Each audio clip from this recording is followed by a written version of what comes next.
Hi everybody, good morning. This is Jean here, Jean Truelove from Truelove Quilts for You. As you can see, I'm just sitting in my front room. I've had to take a break from my quilting actually. I am doing some quilting. As you know, I don't love to have some unfinished projects hanging around. So I'm going to be working on the backing for my little patchwork quilt that I have done a playlist on. How I came to that scalloped, fake looking scalloped applique border. I'm doing my backing, and I know that you who have followed me knew that I had bought some Pioneer Woman fabric that I initially had thought I was going to use in the body of the quilt, but I didn't. So I had got 3 yards of the fabric from Walmart, and I knew I wouldn't have enough for the backing. So I decided to flesh it out with another fabric, some of this pretty teal script fabric that I have found in my stash. And I'm going to be making a patchwork backing, making sort of a double-sided quilt. Well, before I get to that point, there's sort of a two-part bit to this video that I'm making. And I'm sure you experienced quilters will understand what I didn't really understand, and I've made over 400 quilts. The reason I'm making this is my frustration level had peaked the other day, yesterday, to the point where I was in tears, because as you know, who have followed me and have watched my videos, I have what is called dyscalculia, and I don't know quite how it's pronounced, but it's like dyslexia, other than with letters and words. I have it with numbers and math. It's a real thing. And as a quilter, you realize, if you want to start quilting or have been quilting, you realize that math, numbers, precision, measurements are extremely important in quilting. Now, I've made over 400 quilts, hardly ever using any math. Yes, I have perfected a 1/4 inch seam, which is important. But I was, in my frustration, I had called Ian in, and we were having a conversation, quite a serious conversation, because I really was upset at my inability to figure things out. It almost looks as if I'm putting on, because I started videoing, trying to calculate the amount of fabric I would need for the backing of my quilt. My first problem was I measured my quilt wrong. My finished quilt top, I measured it 66 by 74 inches. Well, when we remeasured it was like 68 by 75 inches or something like that. So that's where I first got it wrong. I'm at my computer here, and I'm trying to figure out the fabric for my backing. My quilt measures 66 inches by 74 inches. Okay, so this is my back of my quilt, which is 66 by 74, and I'm wanting to cut out of my yardage. I have 3 yards of the Pioneer Woman and several yards of the other fabric that I'm going to choose, 10-inch squares. So I'm trying to figure out how many 10-inch squares. Now I think I can round that up to say 70 inches by 80 inches. So if it's 70 inches by 80, allowing for stuff on the sides, that would mean I would need 560 squares. That sounds a lot. 10-inch squares. 560 10-inch squares. That sounds too much. So it's 10 inches. 8 times 7 is 56. 56. Not 560, but that's 560. So, but 10. I need my husband. So if these are 10 inches, so I do, oh, flip the neck. I don't know what I'm doing here. I gotta get in. I gotta get Ian. Hold up. So I didn't need Ian. I'm not an idiot. I Googled it. Look, I Googled it. 8 times 7 is 56. I told you I don't do math. I just calculate. So it's 56. It's 56 10-inch squares. That, yeah, 56 10-inch squares. So if I do this 7 10-inch squares, 7 10-inch squares across, and then 8 10-inch squares down, that gives me 56 10-inch squares. So these are, so it's 8. 1, 2. I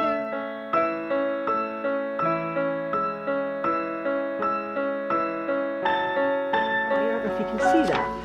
Yeah, so it's 7 10-inch squares across. Now that is accounting for seam allowances and a little bit extra. So my 10-inch squares won't be full 10-inch squares here. The top and the bottom and the sides will be a smaller square, but then I can make it so that it's fairly even on the sides. The majority of the 10-inch squares are in the back body of the quilt. Okay, so I need to cut 56 10-inch squares for my 66-inch by 74-inch quilt top, because my backing will be larger, which I want it to be, and I can then jiggery-pokery the top on it to make it even. So I'm now going to cut 56 10-inch squares out of 2 lots of fabric. I have 3 yards of one. I think I can get that. Again, I have 3 yards of one and 3.5 yards of the other. I think I can get my, so 56 divided by 2 is, I don't know, 28, 28 I think. So 28, yeah, 28 and 28, 16 carry, yeah, 56. So 28, I did that, 28 plus 28 is 56. So I'll cut 28 of each fabric for my 10-inch squares to do my back. When we remeasured, it was like 68 by 75 inches or something like that. So that's where I first got it wrong. But I just want to back up and just broach another small little subject which I was fascinated with. Thinking, and why I'm fascinated is ridiculous, because I've made so many quilts, made pretty quilts. But when I have made a quilt, I just start cutting, imagining, and creating and evolving into something very pretty. Not necessarily for a bed. Now, a lot of people make bed-size quilts. They want a queen-size quilt. So you may go online, as I just did the other day. I Googled it. What size is a queen-size quilt? Well, there's no specific set answer for that question. You can get a generalized idea of what size to make for your queen-size bed.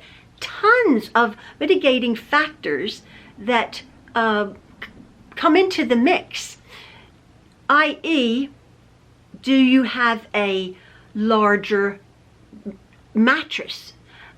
How big is your overhang on said mattress? Do you have an older mattress, which is, you know, this big, or do you have a larger new mattress? Do you have a pillow top mattress? Do you have a topper on your pillow top mattress? All sorts of things.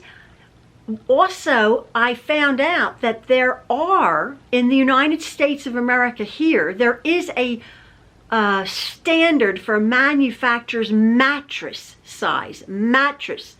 Forget your bedding for that, but a mattress size, starting from crib size, a crib to a youth bed, to a twin extra long, a double/full, a queen, a king, a California king.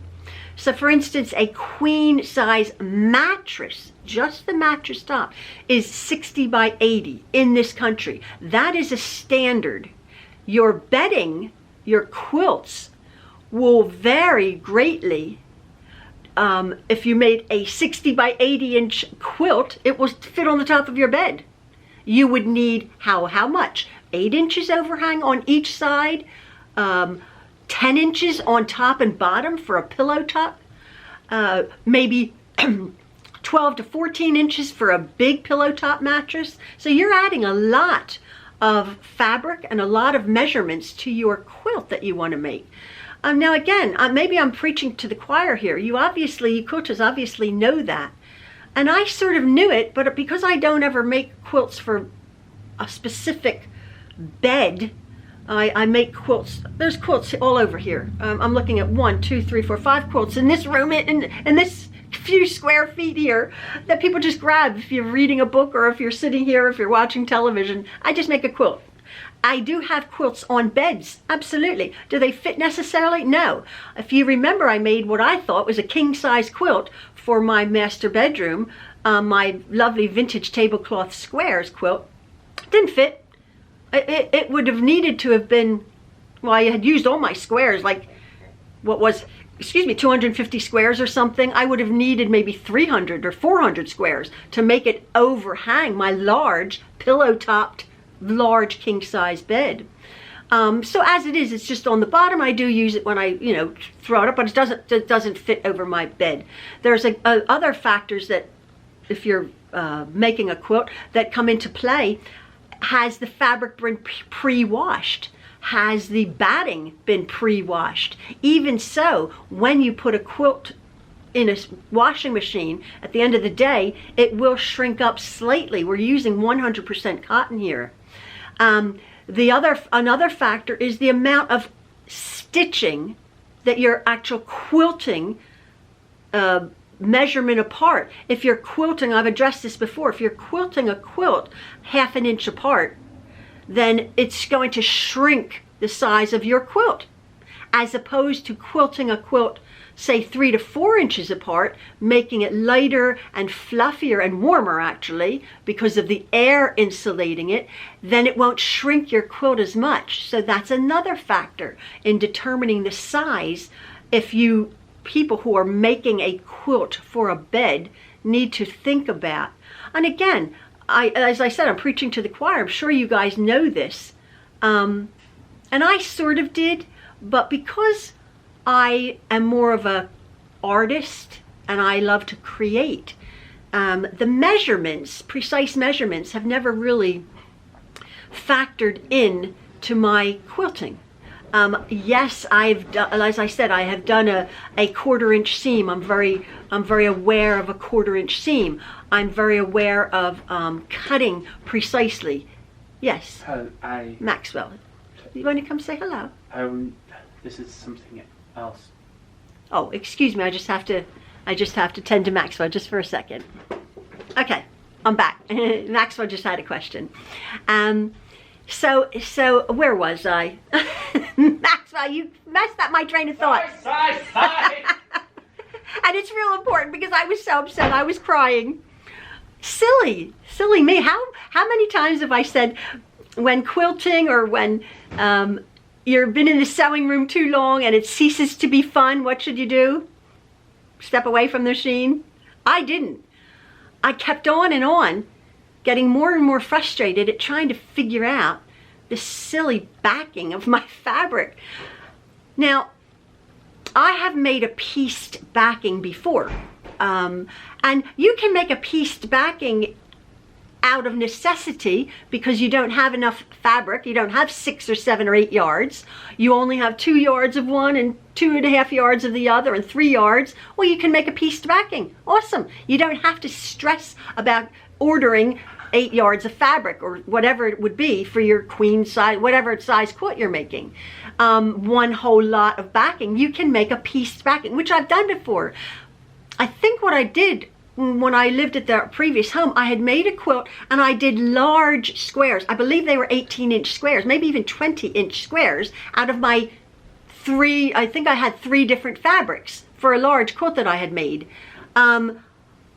Yes, I did. I made very large squares, and I did 3 fabrics, and I did 1, 2, 3, 1, 2, 3, 1, 2, 3, and it turned out a real pretty reversible 2-sided pretty quilt back for my lovely quilt.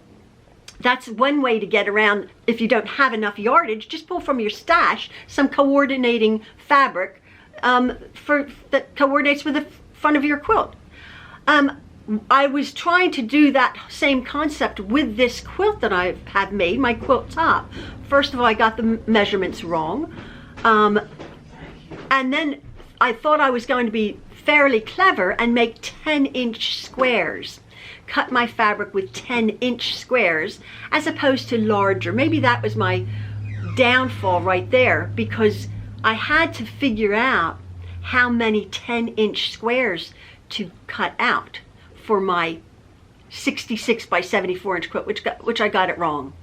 So I ended up figuring out I need 56 10-inch squares. Oh, Maxwell, baby.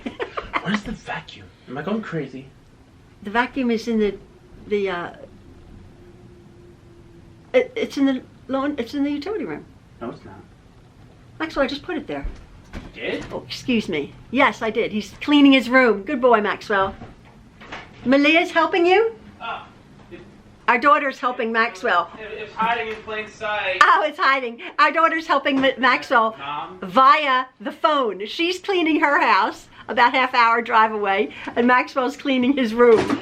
So they're encouraging each other. Oh, sorry. Mom, Go on, show. we have discussed this. I don't want to be seen. I'm not showing you. I'm showing the vacuum. Now this, what have I done? Oh, where is it? That's how I put a vacuum cleaner away. Oh, that upsets Maxwell. Oh, wow, there's more to life than, I don't know, coiling up a vacuum cleaner thing. Maxwell, I'm making a video here. Do it right then. Take it upstairs and clean. Okay? Always. No, don't show me. I won't show. I'll show you what you're doing. I just shut. No, stop. You interrupt my video. Oh, he's the. Stop! Okay, folks, go away. Sorry. Yeah, sorry. Look, you got me all messed up here, Maxwell. I should edit all of this out. No. Anyway, what was I saying? You really have messed me up. Is this something about your seams? Oh, my seams, yes. My 1/4-inch seams. I'm pretty good at that. What else was I saying?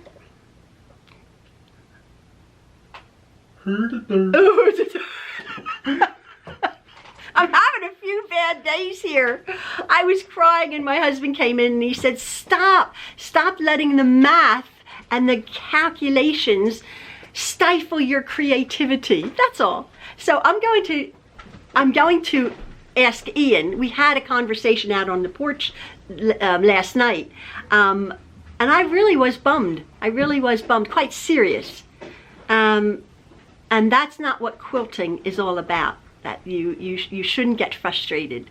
And I had let the precise measurements really bring me down when I should have just winged it, which in the end of the day I have to do. I don't have enough fabric. I have run out of the 2 fabrics. Well, I've run out of the Pioneer Woman. I have a little bit left over of the other, but I have to incorporate a 3rd fabric into my backing just to make a border around it. That's what Ian suggested. He says, I'm not one to sweat the small stuff. That's the whole point of my channel here. It's like, who cares? Whatever. That's why I don't have award-winning quilts. But my quilts have been in quilt shows because they're pretty and because they're what they are and because I've created something and I've evolved something. So for you people who do math and do calculations, and I've always joked about it. I'm like, you know, the pattern will say cut a border at 58 1/4 or 58 3/4, and I don't think I've ever done that. I just cut a hunk of fabric and hopefully it fits. My squares have all turned out really pretty. So I should have not overthought this process. I guess that's what the point of this video is all about. Go with your gut. Don't, if you're creating something, if you're wanting to make something beautiful for a grandchild or for a friend or somebody in a nursing home, they're not gonna be bothered. They want to be wrapped up in your love. They want to be wrapped up in your thought, your kindness, and they certainly are not going to be, you know, getting a ruler out and measuring it, even on a bed. My quilts don't quite fit any of our beds. And yet they're loved. Anyway, that's that, folks. I hope I didn't bore you. This is a bit of a downer of a video because I was in tears. That's ridiculous, right? It's silly. So I'm sitting down at my Juki, my mechanical machine, and if anybody asks, because everybody asks, what kind of machine do you use and where did you get your pretty flowers on your machine? Everybody, whatever tutorial I do, people always look at my flowers. These, and I've told you a million times, these are called floral tattoos, and they are from a company online called Urban Elements with a Z. Urban, URBAN, they're rub-on decals that you can put on your appliances, anywhere. I put these on, I would say 3 or 4 years ago, and I do a lot of sewing, and they have not worn off at all. They adhere beautifully to an appliance, your mixers, whatever. This, again, I'm at this machine. This is my Juki, my TL 2200 QVP Mini. This is an all-metal mechanical machine. It just does a straight stitch. It just does a straight stitch. It's all mechanical. There's no computerized stitches. It goes forward and backward. It goes very fast. Hence the rabbit and the tortoise and the hare type of thing. It's a very heavy workhorse of a machine. You might, again, actually, you're going to ask me, what is this lighting? This lighting is a game changer. I want to show you here. This is just an LED strip light that I got, I think I got at Home Depot. As you can see, there you go. I turned off my machine, and I turned off the light. Now here's the light of my machine, which is over here. Just turn that off. Okay, so that's the bed of the machine. This is the light that it comes with it. And I sewed with this. I sewed with an ordinary light for forever on my machines, right? But then I heard about this online. Look at that. That just tucks right down under there, back there, plugs in over there, and it's an LED strip lighting, which absolutely makes the whole world of difference. Absolutely world of difference. I changed this machine out from my other Juki, which is a computerized machine. But as I was sitting here ready to sew my squares together, I noticed this. I have to laugh so much. Our son Justin, no, not Justin, my son Jordan came the other day, and he was sitting in this chair, and I was sitting over there. I was sitting over there on my computer, and we're sitting chatting, and Jordan is extremely organized, right? He's sitting there for about 20 minutes chatting to me with my lovely pin cushion, and I said, "What the heck are you doing, Jordan?" He's like, "Oh, it was making me very, very chaotic the way you had your pins in your pin cushion." So Jordan, I love my Jordan. Shout out to that kid. He's so grown man with 3 kids, right? He's so funny. He's like, "Yeah, I had to put them in order," and then I said, Jordan, look at that pin cushion. He goes, "Oh, no, Mom, that gives me agita." So thank you, Jordan. Thank you, my darling, for being so organized. I never would have thought to do that. Anyway, just silly. But I know a lot of you are going to say, where'd you get your flowers from? What kind of machine are you using? And this machine, this is an awesome, awesome machine.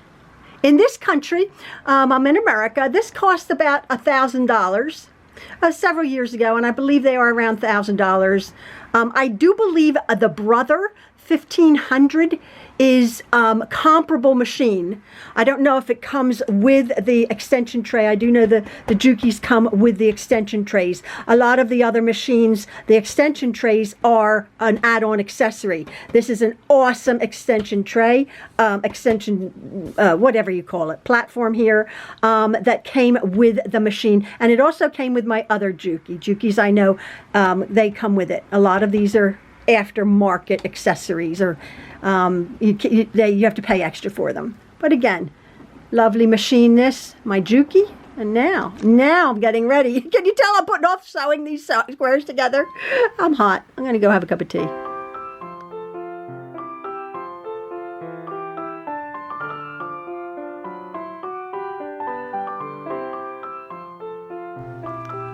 So I've just taken this off the machine, and I was just speaking to Ian.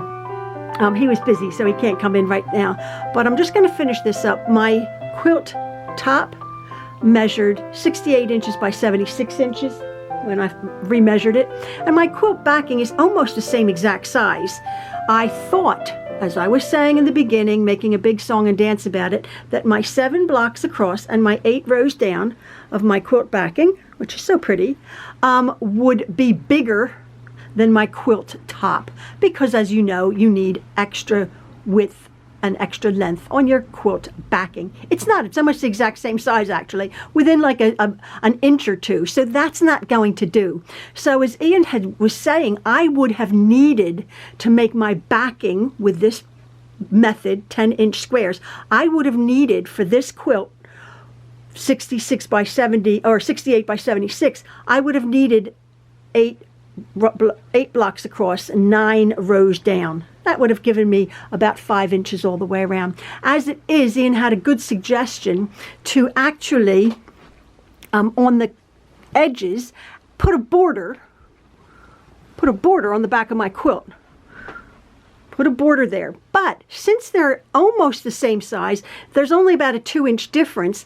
The border will be a little bit silly, just a little hunk of fabric on the side. So what I'm actually going to do is I'm going to cut off the side of the backing, and on the top, I'm going to cut off about 5 inches all the way around 4 sides of my backing.